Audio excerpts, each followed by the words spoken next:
Madame, Monsieur, bonsoir et bienvenue au 19h de ce 28 octobre à la une de l'actualité. Le président de la République, Abdelmadjid Tebboune, a entamé une visite d'État au Sultanat d'Oman, pays frère, dans le cadre du renforcement des liens de fraternité, de coopération et de concertation entre les deux pays.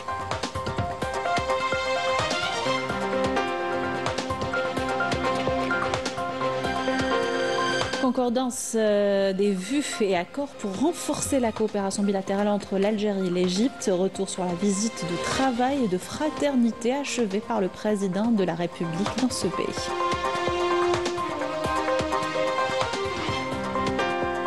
Le chef d'état-major de l'armée nationale populaire a reçu le vice-ministre des forces armées révolutionnaires cubaines.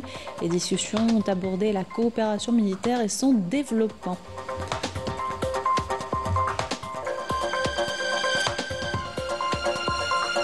62e anniversaire du recouvrement de la souveraineté nationale sur la radio et la télévision. Nous vous proposons ce soir, à l'occasion, une immersion dans la préparation du journal télévisé. Reportage tout à l'heure. À l'étranger, au Maroc, nouvelle manifestation massive contre la situation économique et sociale du pays. La dégradation des conditions de vie est source d'une grogne populaire sans précédent. Explication dans cette édition. Bienvenue à tous, heureuse de vous retrouver. Je vous disais en titre, le président de la République, Abdelmadjid Tebboune, a entamé ce lundi une visite d'État au Sultanat d'Oman, pays frère, dans le cadre du renforcement des liens de fraternité, de coopération et de concertation entre les deux pays. Le président de la République est arrivé à Masqat, capitale du Sultanat d'Oman, en provenance de la République arabe d'Égypte. Il a été accueilli à l'aéroport international de Masqat par son Excellence le sultan Haytham Ben Tariq.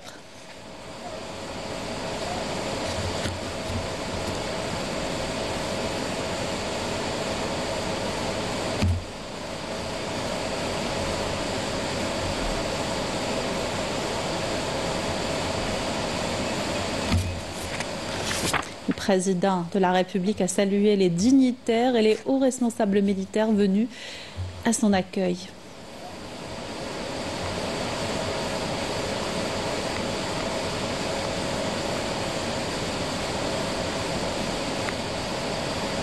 De son côté, son Excellence le sultan Haytham Ben Tariq a salué la délégation de haut niveau accompagnant le président de la République. Les relations entre l'Algérie et le Sultanat d'Oman se caractérisent par une concordance des vues dans l'intérêt des deux pays et de la nation arabe et musulmane, fruit des consultations et du dialogue permanent entre les dirigeants des deux pays. Et au salon d'honneur de l'aéroport, le président de la République s'est entretenu avec son Excellence le sultan Haytham Ben Tariq, qui lui a souhaité la bienvenue ainsi qu'à la délégation de haut niveau qui l'accompagne. Pour rappel, le président de la République, Abdelmadjid Tebboune, a achevé sa visite de travail et de fraternité de 2 jours en République arabe d'Égypte. Il a été salué à son départ à l'aéroport international du Caire par son homologue égyptien Abdel Fattah Al-Sisi.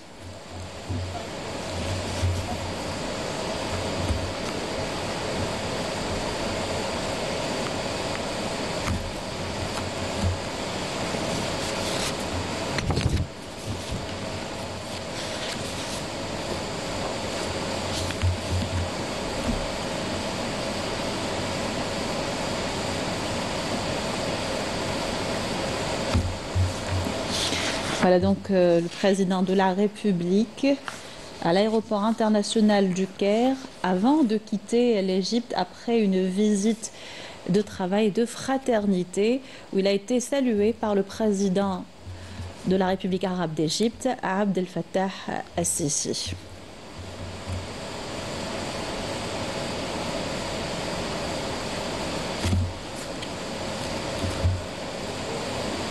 Et au Caire, justement, un accueil officiel a été réservé au président de la République par son homologue égyptien Abdel Fattah Al-Sisi. Les deux dirigeants ont fait montre de convergence dans les positions au sujet de questions régionales et internationales, notamment la question palestinienne. La communauté algérienne établie en Égypte a également été au cœur de cette visite du chef de l'État. Les détails par Mariam Damis.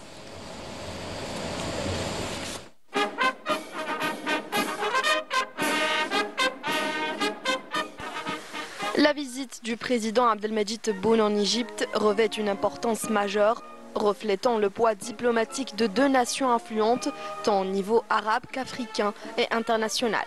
Cette visite s'inscrit dans une dynamique visant à renforcer les liens d'amitié et à consolider les relations fraternelles entre l'Algérie et l'Égypte, avec des objectifs stratégiques d'une portée significative pour les deux pays.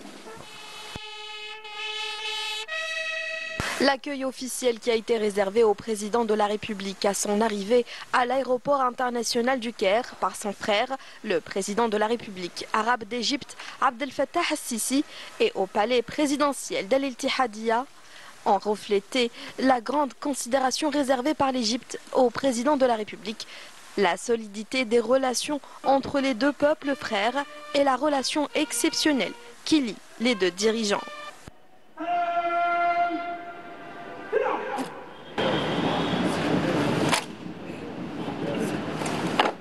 Les entretiens en tête-à-tête tenus entre les deux présidents, élargis par la suite aux délégations de haut niveau des deux pays, ont été l'occasion de passer en revue et d'évaluer les relations bilatérales et d'explorer les voies et moyens de les renforcer à l'avenir.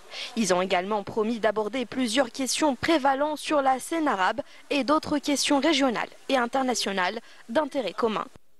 Lors du point de presse conjoint, les deux présidents ont exprimé une pleine concordance de vues sur plusieurs sujets clés, notamment l'arrêt du génocide perpétré par l'entité sioniste à Gaza, l'acheminement des aides humanitaires, le renforcement du processus politique en Libye et le soutien au cessez-le-feu au Soudan.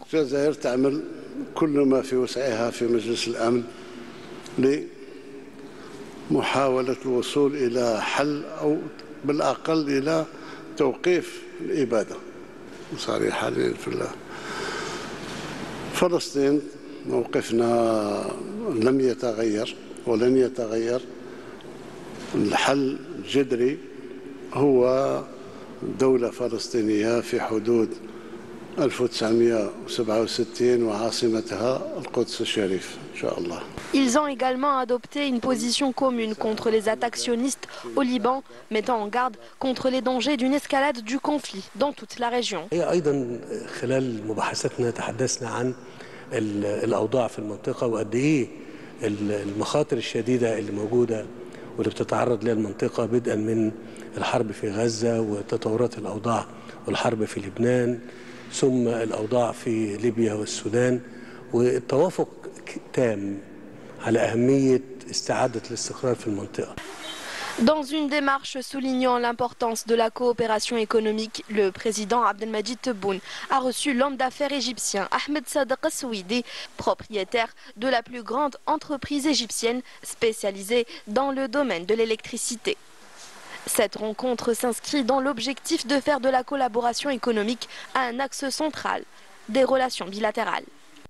Cette visite a mis en lumière les ambitions partagées des deux pays de renforcer les échanges commerciaux et la coopération dans divers domaines. Les relations historiques qui lient les deux pays sont appelées à être renforcées et développées davantage grâce à cette visite, ouvrant ainsi la voie à un partenariat prometteur et à une coopération arabe renforcée. Dans l'actualité également, le général d'armée Saïd Chengheliha, chef d'état-major de l'armée nationale populaire, a reçu au siège de l'état-major de l'ANP le général de corps d'armée Joaquín Quintasola, vice-ministre des forces armées révolutionnaires cubaines, qui effectue une visite de travail en Algérie à la tête d'une importante délégation militaire. Là, Fhamouche pour les détails.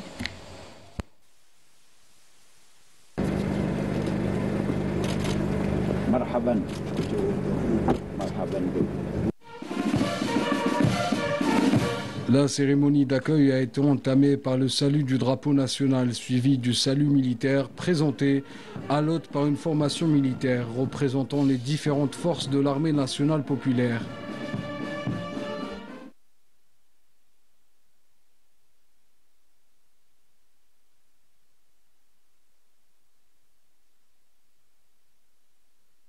Lors de cette rencontre à laquelle ont pris part le secrétaire général du ministère de la Défense nationale, les commandants de force, des chefs de département et des directeurs centraux de l'état-major de l'armée nationale populaire et du ministère de la Défense nationale, ainsi que l'ambassadeur de la République de Cuba en Algérie.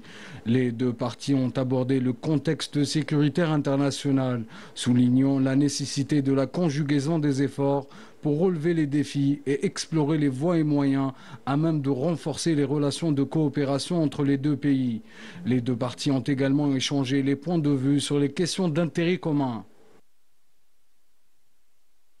À cette occasion, le général d'armée a prononcé une allocution au terme de laquelle il a tout d'abord souhaité la bienvenue à la délégation hôte, en soulignant que les relations entre l'Algérie et Cuba sont profondes et se caractérisent par des liens d'amitié historiques imprégnés de valeurs et de principes immuables.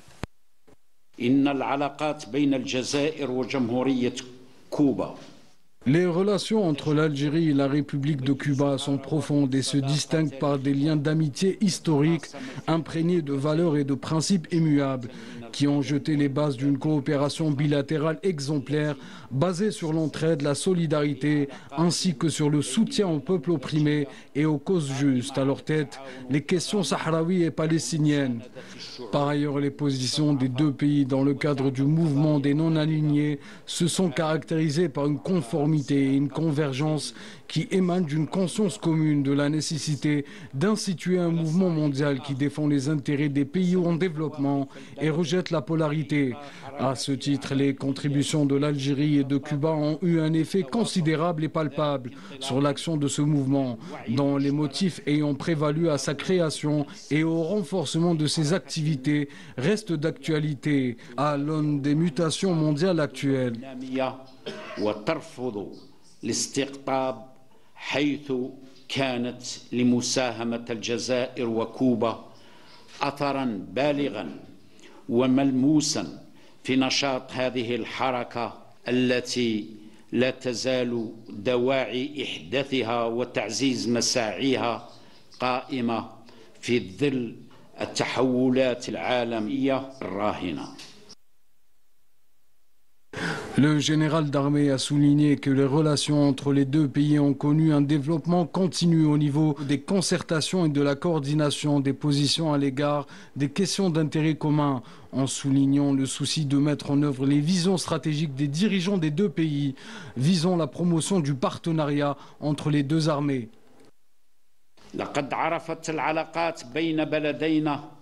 Les relations entre les deux pays connaissent un développement continu au niveau des concertations, de la coordination des positions envers les questions d'intérêt commun et de la promotion de la coopération multidimensionnelle, que ce soit au niveau politique et économique ou encore celui du développement humain, comprenant entre autres la santé, la culture, les sciences et le sport. Au sein de l'ANP, nous œuvrons à la concrétisation des visions stratégiques des dirigeants de nos deux pays, ayant pour objectif la promotion du partenariat entre nos armées respectives, et ce, par la création d'une nouvelle dynamique au domaine de la coopération militaire et la mise en place des mécanismes adéquats pour sa mise en œuvre.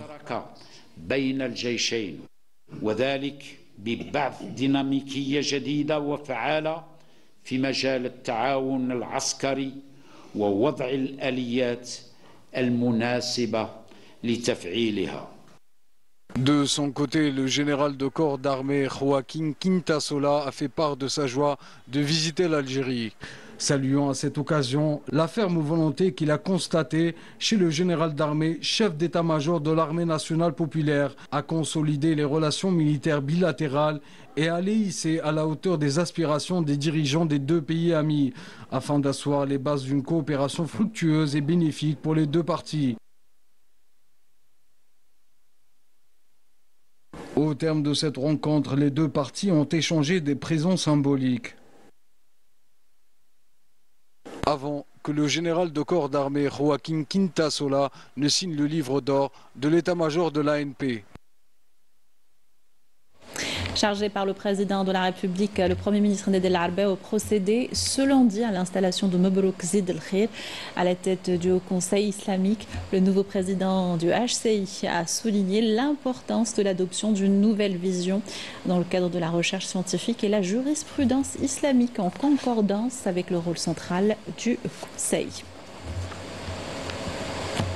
Un mot d'économie avec la zone de libre-échange africaine ZLECAf, sujet d'une conférence ce matin à Alger. Il est question des moyens d'accompagner les opérateurs en matière de logistique, exploiter également les opportunités d'exportation des produits algériens vers le marché africain. Le compte rendu de Walid Yousfi.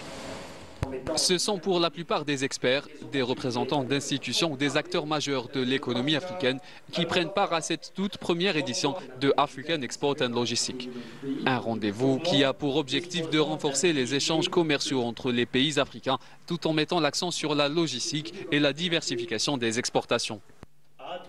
On a profité de cette occasion aujourd'hui, on a lancé le Dzayel Export Assistance Programme. Donc c'est un programme qui est allé sur 7 axes allant du pré-diagnostic jusqu'à en fait l'exportation, passant par les éléments les plus essentiels tels que la numérisation des systèmes, tels que aussi la formation et tout ce qui s'ensuit, et tout cela dans l'espoir d'aider les exportateurs algériens à arriver dans le point le plus loin de l'Afrique.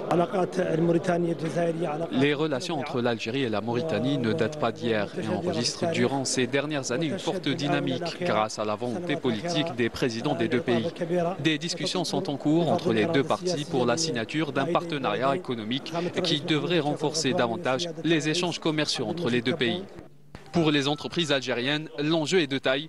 Il est question aujourd'hui d'optimiser les chaînes d'approvisionnement pour pénétrer de nouveaux marchés africains. La ZLECAf, d'abord, c'est un ensemble de territoires. Et ce qu'elle apporte aux importateurs et aux exportateurs, c'est une connexion entre pays. Actuellement, l'interafricain exige cette connexion. C'est ce qu'on va essayer de développer. C'est une vision, je le dirais, c'est une vision que je considère, au lieu de parler du SNAT, Schéma national d'aménagement de territoire, de l'Algérie ou d'autres pays, je parlerai du Schéma national d'aménagement de territoire africain. L'exportation repose énormément sur l'aspect logistique. La tutelle a mis en place une stratégie pour développer les infrastructures de base et les moyens de transport. Le développement des ports ou des lignes ferroviaires en sont un exemple probant, tout en mettant en place des plateformes dédiées à la logistique. Cette première édition de la conférence africaine de l'exportation et de la logistique a pour but de rapprocher les exportateurs de l'importateur en impliquant tous les acteurs de ce processus économique à la faveur des acteurs de la zone de libre-échange africaine en mettant en lumière les nouvelles dispositions et avantages mises en place par l'État au profit des exportateurs algériens pour optimiser leurs opérations commerciales en Afrique. 62e anniversaire du recouvrement de la souveraineté nationale sur la radio et la télévision ce 28 octobre. Une cérémonie de recueillement a été organisée au siège de la télévision algérienne à la mémoire des chouhada du devoir national qui ont voué leur vie à ces deux institutions. La cérémonie a eu lieu en présence d'un représentant de la direction de la communication à la présidence de la République, les directeurs généraux de l'établissement public de télévision, de la radio nationale et de l'établissement public de la télédiffusion, le secrétaire général de la centrale syndicale, aux côtés de la famille de la presse, des cadres et des travailleurs des deux entreprises. Je vous invite à écouter le directeur général de l'EPTV, Mohamed Barali.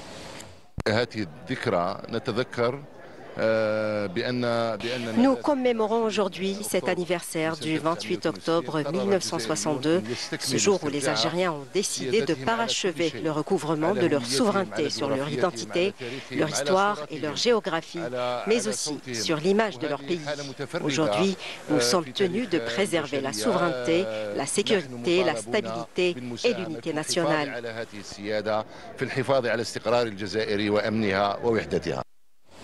Le recouvrement de la souveraineté sur la radio et télévision algérienne, une indépendance après l'indépendance, un geste hautement symbolique et où une poignée de journalistes et techniciens avec peu d'expérience ont réussi à relever le défi et à assurer la continuité de la diffusion des programmes. Amel Bouarba.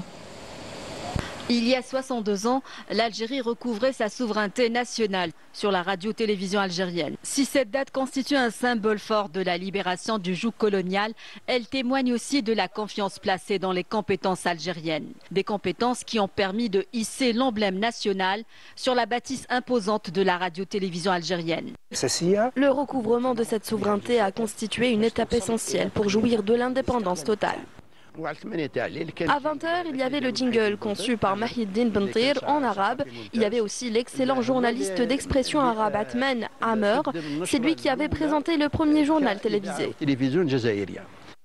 Dans les années 70, l'institution médiatique algérienne a connu une véritable révolution en matière de production et de développement des techniques de diffusion et de transmission. À la mi-80, cette évolution a conduit à la division de l'établissement en 4 entreprises. Commence alors le début d'une nouvelle ère pour la radio-télévision algérienne publique, chacune exerçant une pleine indépendance. Depuis, les défis se sont succédés. Les images et les sons ont été les témoins fidèles de tous les événements nationaux et internationaux.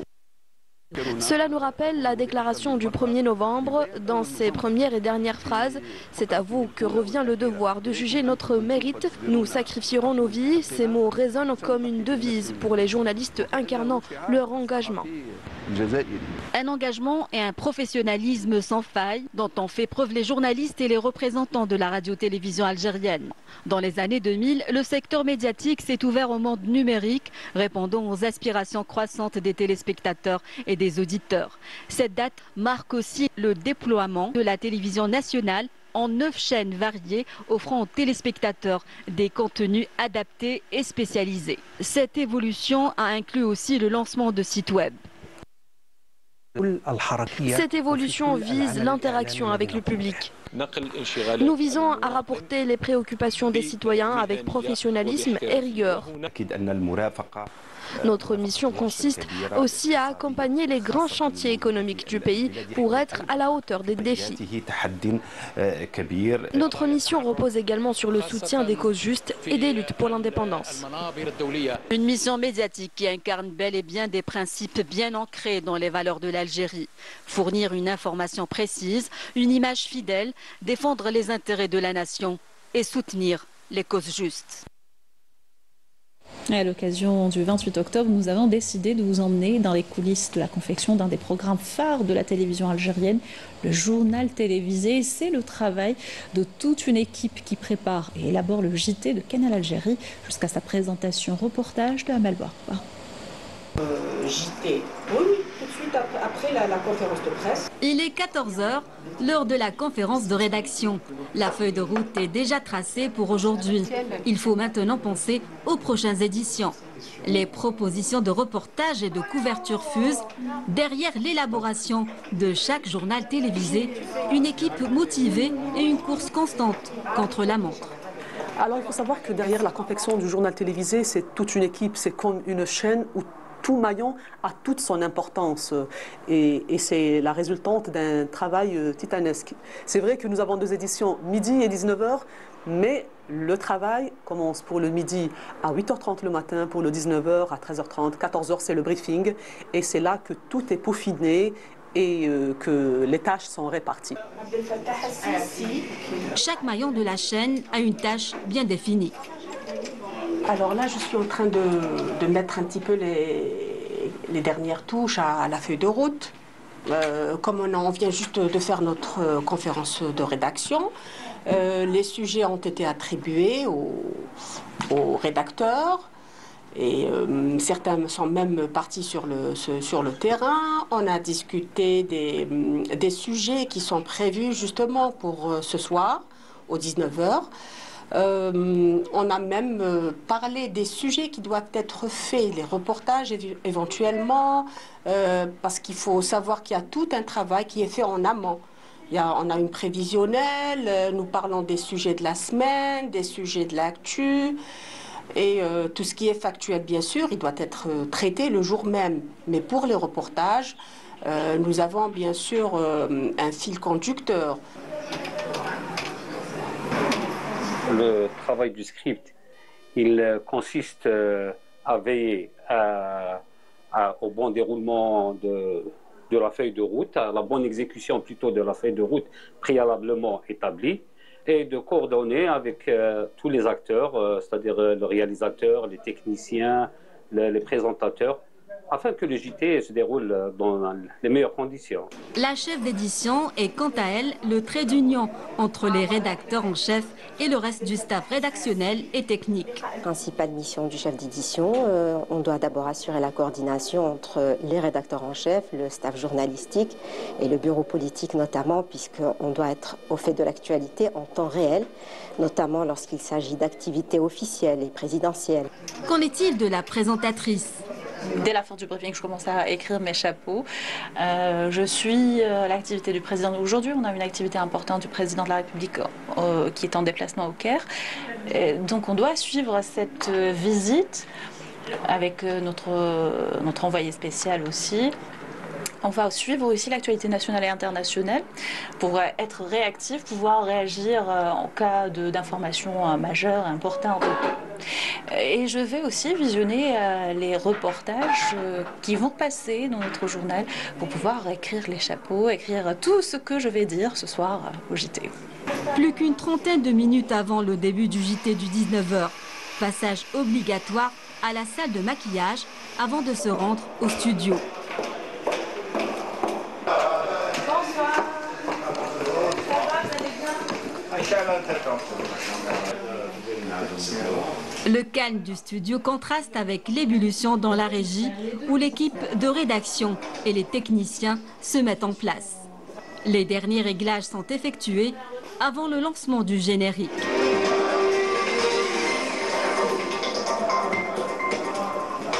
Bienvenue à tous, heureuse de vous retrouver. Je vous disais un titre, le président de la République. Une édition qui se clôture pour en commencer une nouvelle dès demain matin. C'est bon. Ok. À quelques jours du 70e anniversaire du déclenchement de la guerre de libération nationale, le ministre des Moudjahidines a dévoilé la récolte de l'âne et la numérisation de près de 40 000 témoignages vifs. Laïd El-Bika s'est exprimé au forum de la radio nationale, Laïd El-Bika s'est exprimé au forum de la radio nationale où il a exposé les plus importants axes du programme de commémoration en collaboration avec d'autres ministères. À l'étranger, le Conseil de sécurité de l'ONU tient une réunion d'urgence à la demande de l'Algérie pour discuter de la situation au Moyen-Orient après les attaques militaires menées à nouveau par l'armée sioniste contre la République islamique d'Iran. L'Irak a déjà soumis une note de protestation officielle au secrétaire général de l'ONU et au Conseil de sécurité contre une violation flagrante de son espace aérien et de la souveraineté du pays par l'entité sioniste pour lancer ses frappes contre l'Iran voisin. L'embargo imposé par l'entité sioniste au nord de Gaza entre dans son 23e jour. Les aides humanitaires sont empêchées d'accéder à cette zone alors que l'aviation de l'occupation bombarde cette zone sans relâche. 5 Palestiniens ont été tués et 10 autres blessés lors de frappes à Beit Lahia et Shajaya. Les attaques sionistes se poursuivent également dans le sud du Liban où 17 personnes ont été tuées à Saïda et d'autres régions du pays. Grande mobilisation hier au Maroc en réponse à l'appel aux manifestations lancées il y a quelques jours par l'Union nationale du travail. Des rassemblements massifs ont eu lieu, notamment devant le Parlement à Rabat. Et les Marocains dénoncent régulièrement la normalisation avec l'entité sioniste, mais surtout une situation économique et sociale intenable. La dégradation des conditions de vie est source d'une crise sans précédent. Explication de Mariam Damis. Des milliers de Marocains se rassemblent aujourd'hui devant le Parlement à Rabat, répondant à l'appel de l'Union nationale du travail au Maroc. Cette mobilisation massive centrée sur la défense du pouvoir d'achat incarne un ras-le-bol généralisé face à la dégradation rapide des conditions de vie et révèle un fossé grandissant entre la population et le régime du Mersenne. Les données du Haut Commissariat au Plan témoignent d'une situation alarmante. Le nombre de Marocains en situation de pauvreté absolue a connu une hausse vertigineuse, passant de 623 000 en 2019 à 1,42 million en 2022, soit une augmentation annuelle de 34%. Quant à la précarité économique, elle touche aujourd'hui 4,75 millions de personnes contre 2,6 millions il y a 3 ans. avec une augmentation moyenne de 23,6% par an. Le quotidien des citoyens est également marqué par une flambée des prix sans précédent, même sur les produits de première nécessité, dont certains tarifs ont grimpé jusqu'à 200%. Le Maroc traverse une crise profonde marquée par l'incapacité du gouvernement à gérer les dossiers sociaux et économiques essentiels, ce qui alimente un désespoir croissant, en particulier chez les jeunes qui ne voient plus d'avenir dans leur pays. D'autre part, le Marzen intensifie la répression visant notamment les manifestants comme les étudiants en médecine accusés de rébellion. À ces tensions sociales et économiques s'ajoute une contestation grandissante de la politique de normalisation avec l'entité sioniste. Des dizaines de milliers de Marocains continuent de manifester régulièrement pour dénoncer la normalisation des relations perçues comme une trahison de la cause palestinienne, tout en accusant le régime du Marzen de légitimer une entité accusée de crimes de guerre. Voilà qui termine notre journal. Merci de l'avoir suivi. Excellente soirée sur Canal Alger.